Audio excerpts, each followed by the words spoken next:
கொண்டிருக்கிறது என்று நான் நம்புகிறேன். இப்பொழுது சரியாக அதற்கு மிக அருகில் இருக்கிறோம்.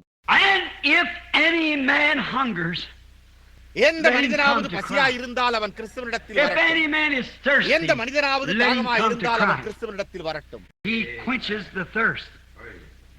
அவர் தாகத்தை தடுக்கிறார். அவர் நம்முடைய எல்லா தாகத்தையும் பசியையும் தீர்த்து திருப்திப்படுத்துகிறவராயிருக்கிறார். சில காலத்துக்கு முன்னர் என்னிடத்தில் ஒரு கதை கூறப்பட்டது. நான் அதை இந்த சபையில் சொல்லி இருக்கலாம். நான் அவ்வாறு கூறியிருந்தாலும் சில முக்கியமான காரியங்களுக்காக அதை திருப்பி கூறுவதற்காக நீங்கள் என்னை மன்னியுங்கள். இந்திய வழிகாட்டியாக அல்லது இந்தியர்களின் ஒரு விதமான மேற்பார்வையாளராக ஒருவர் இருந்தான். நவோஜா தேசத்திற்கு பயணம் செய்து கொண்டிருந்த போது தொலைந்து போய்விட்டான். அவனுடைய பெயர் காய் என்பதாகும். மேலும் அவர் ஒரு பாதையில் வேட்டையாடும் பாதையில் சென்று கொண்டிருந்தான். அப்பொழுது அவர் இப்பொழுது நான் இந்த பாதையை அடைந்து விட்டால் நான் நிச்சயமாக தண்ணீரை கண்டடைவேன் என்று எண்ணிக்கொண்டான்.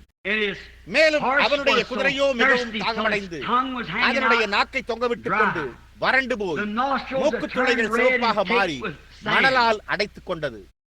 அவன் மணல் புயலில் தன்னுடைய கைக்குட்டையை தன்னுடைய முகத்தின் மேல் அது முழுவதும் தூசிப்படாதவாறு பிடித்துக் கொண்டிருந்தான். மேலும் அவன் தண்ணீருக்காக மடிந்து கொண்டிருந்தான். அவன் அந்த பாதையை கண்டபோது தன்னுடைய குதிரையை அந்த பாதையில் வழிநடத்தி சென்று கொண்டிருந்தான். மேலும் அவன் சொன்னான், அவன் குதிரையின் மேல் ஏறி அவன் இந்த வேட்டை பாதையை கண்டபோது நிச்சயமாகவே என்னை தண்ணீர் அண்டைக்கு கொண்டு செல்லும் என்றான். எனவே அவன் குதிரையின் மேல் கால்களை பரப்பி ஏறி அமர்ந்து அந்த பாதையை நோக்கி செல்ல துவங்கினான். மேலும் குதிரை தான் தண்ணீருக்கான பாதையில் இருந்ததையும் கூட அறிந்திருந்தது. தேவன் எப்படி ஊமையான மிருகங்களுக்கு ஒரு உள்ளுணர்வை கொடுக்கிறார். எனவே அது கீழே சென்ற பாதையில் சென்றது. முடிவிலே ஒரு பக்கமாக திரும்பி மிக கரடுமுரடான பாதையில் சென்றது. குதிரை அந்த வழியாய் திரும்ப விரும்பினது. ஆனால் காயோ வித்தியாசமாக நினைத்தான். அவனோ அதை அனல் வீசும் விசால பாதையில் தொடர்ந்து நடத்த முயன்றான். அவன் அதில் நடத்த துவங்கினான். ஆனால் குதிரையோ செல்லவில்லை. அவன் அதை சாட்டை குதிரையால் குத்தினான். அதுவோ கரைத்து விட்டு வேறு வழியாக செல்ல தொடங்கியது. மேலும் அது எகிரத் துவங்கியது. அவனை தூக்கி வீச முடியாத அளவுக்கு அது மிகவும் பலவீனமாக இருந்தது. எனவே அவன் மீண்டும் அதே சாட்டை குதிமுள்ளால் அவன் குதிரையை வெட்டும் அளவிற்கு அதை இழுத்தார். குதிரையோ நின்று நடுங்கி ரத்தம் சொட்டிக் கொண்டிருக்க தன்னுடைய ஜீவன் காப்பாற்றப்படும்படிக்கு தண்ணீர் கிடைக்க மிகவும் உணர்ச்சி வசப்பட்டான். மேலும் அவன் நோக்கி பார்த்தான். அங்கே நோக்கி பார்த்தான். குதிரையோ இந்த விதமாக நடுங்கிக் கொண்டு கிட்டத்தட்ட கீழே மயங்கி விழும் அளவிற்கு இருந்தது. அவன் அதை பார்த்தபோது அதனுடைய பக்கவாட்டில் ரத்தத்தை கண்டான். அவன் ஒரு கிறிஸ்தவனாய் இருந்தான். மேலும் அவன் தன்னுடைய குதிரை நிலத்தில் கூறினான், அவன் காட்டு இல்லை, மிருகங்களுக்கு ஒரு உள் உணர்வு இருந்தது என்பதை நான் அவ்வப்போது கேட்டிருக்கிறேன். அந்த வழியிலிருந்து சற்று திரும்பினார். அது தண்ணீருக்கு செல்லும் என்பது போல் தெரியவில்லை. இங்குள்ள இந்த பெரிய பாதை அவர்களை தொடர்ந்து தண்ணீருக்கு செல்லும் இடத்திற்கு கொண்டு செல்வது போல் தெரிகிறது. ஆனால் என்று கூறி, நீ என்னை இதுவரை உண்மையாக சுமந்து வந்திருந்தால் நான் உன்னுடைய உள்ளுணர்வை பின்தொடர்வேன் என்று கூறினான். நான் கிறிஸ்துவை குறித்து எப்படி நினைத்து பார்க்கிறேன். அழிவுக்கான பாதை அமைக்கப்பட்டு எல்லா வழிகளிலும் சுடர்விட்டு எரிகிறது. ஆனால் ஜீவனுக்கு போகும் வழியோ நெருக்கவுமாயிருக்கிறது. அதை கண்டுபிடிக்கிறவர்கள் சிலராயிருப்பார்கள். உள்ளுணர்வு மட்டுமல்ல, ஆனால் பரிசுத்த ஆவியானவர் உங்களை அந்த ஜீவ தண்ணீர் அண்டைக்கு திருப்புவார். அது இதுவரை என்னை பாதுகாப்பாக கொண்டு வந்தது. எனவே அது என்னை மீதமுள்ள பாதையிலும் கொண்டு செல்லும் என்று நான் நினைக்கிறேன். கதையை முடிக்க வேண்டும். அவன் அரை மைல் தூரம் கூட சென்றிருக்கவில்லை.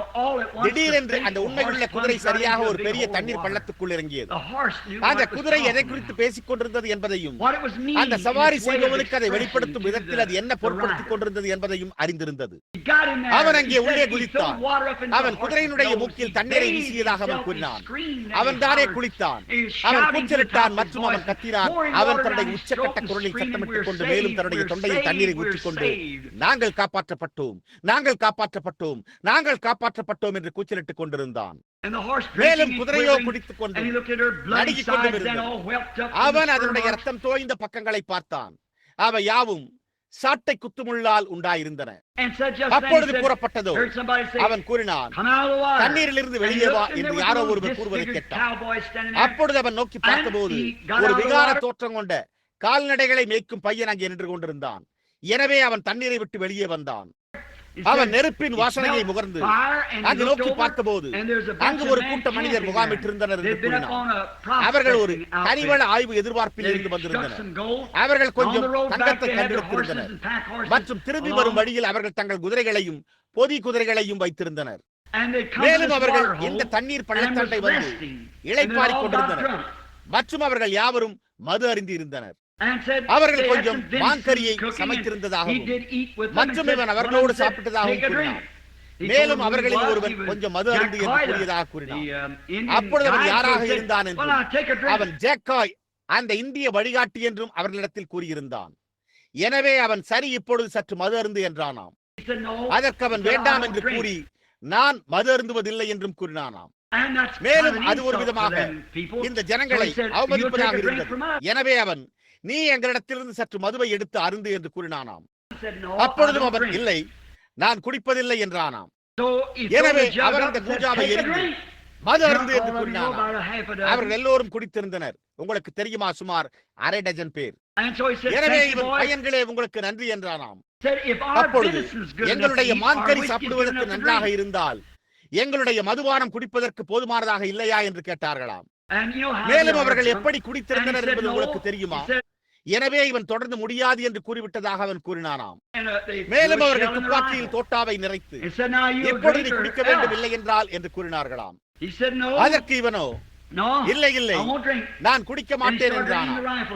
அப்பொழுது அவர்கள் துப்பாக்கியில் சுட குறிவைக்க தொடங்கினர். இவனோ ஒரு நிமிடம் என்றானாம். மேலும் நான் மரிப்பதற்கு பயப்படவில்லை என்று கூறினானாம். இவன் நான் மரிப்பதற்கு பயப்படவில்லை என்றானாம். அவன் தொடர்ந்து ஆனால் நான் மரிப்பதற்கு முன்பு நான் குடிக்காத காரணத்தை என்னுடைய கதையை நான் உங்களுக்கு கூற விரும்புகிறேன் என்றானாம். தொடர்ந்து நான் ஒரு கெண்டக்கியன் என்றானாம். மேலும் அவன் ஒரு நாள் காலையில் ஒரு சிறிய பழைய மர அறையில் அங்கே ஒரு தாய் மரித்துக் கொண்டிருந்தாள். அப்பொழுது அவள் என்னை அவளுடைய பக்கத்தில் அழைத்தாள் மற்றும் ஜாக், உன்னுடைய தந்தை தன்னுடைய கையில் ஒரு சீட்டு கட்டுடன் ஒரு மேஜையின் குறுக்கே குடிபோதையில் மரித்து போனார் என்று கூறினார். தொடர்ந்து ஜாக், நீ என்ன செய்தாலும் ஒருபோதும் குடிக்காது என்று கூறினார். அப்பொழுது நான் என்னுடைய கரங்களை என்னுடைய தாயின் நெற்றியின் மேல் வைத்தேன். மேலும் நான் ஒரு 10 வயது சிறு பையனாக நான் ஒருபோதும் மது அருந்த மாட்டேன் என்று நான் தேவனுக்கு வாக்களித்தேன். அவன் தொடர்ந்து நான் அதை ஒருபோதும் அருந்தியதில்லை என்று கூறினான். மேலும் இப்பொழுது நீங்கள் என்னை சுட வேண்டுமானால் நீங்கள் சுடுங்கள் என்றானாம். அப்பொழுதும் அந்த குடிகாரன் தன்னுடைய துப்பாக்கியை உயர்த்தி மற்றும் கூஜாவை மீண்டும் அவன் மீது வீசி இதை குடியில்லை என்றால் நான் சுட்டு விடுவேன் என்றானாம். அப்பொழுது ஒரு துப்பாக்கி சுட அந்த கூஜாவோ வெடித்து விட்டதாம். ஒரு பள்ளத்தாக்கின் பக்கத்தில் விகார தோற்றத்தோடு கால்நடைகளை மேய்க்கும் ஒரு வயோதிகன் தன்னுடைய கன்னங்களில் தண்ணீர் வழிந்தோடுவதோடு நின்று கொண்டிருந்தான். மேலும் அவன், ஜாக், நானும் கூட கெண்டக்கில் இருந்து வந்திருக்கிறேன். நானும் ஒரு நாள் தாயாருக்கு ஒரு வாக்கு பண்ணினேன், ஆனால் நான் என் வாக்கை மீறிவிட்டேன் என்று கூறினான்.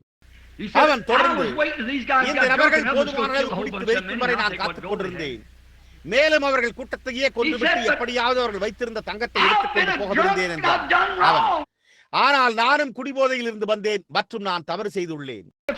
ஆனால் என்று கூறி பரலோக பள்ளத்தாக்குகளினூடாக என்னுடைய துப்பாக்கி வெடி சத்தம் எதிரொலித்த போது நான் அதை மீண்டும் ஒருபோதும் செய்ய மாட்டேன் என்ற ஒரு உறுதிமொழி அடையாளத்தை என்னுடைய தாயார் கேட்டிருப்பார் என்று நிச்சயம் நம்புகிறேன் என்றார். மேலும் அங்கே தேவனுடைய கிருபையினால் இவன் அந்த ஜனங்கள் எல்லோரையும் அங்கிருந்த அவர்கள் எல்லோரையும் கிறிஸ்துவண்டை வழிநடத்தினான்.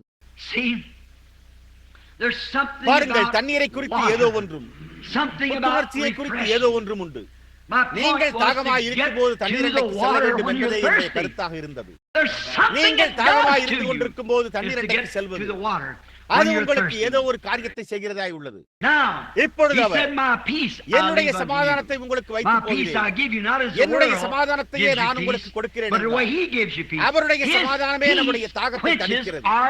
நாம் சமாதானத்துக்காக ஏங்கிக் கொண்டிருப்போமானால் அப்பொழுது நம்முடைய கர்த்தராகிய இயேசு கிறிஸ்து மூலமாக if we are longing for peace, then let us நமக்கு தேவனிடத்தில் சமாதானம் உண்டு என்பதை அறிந்து கொள்ளும்படி நாம் அவருடைய சமாதானத்தில் புத்துணர்ச்சியை பெறுவோமாக. அவரே நம்முடைய தாகத்தை தணிக்கிற சமாதானத்தை நமக்கு கொடுக்கிறவர். வசனமோ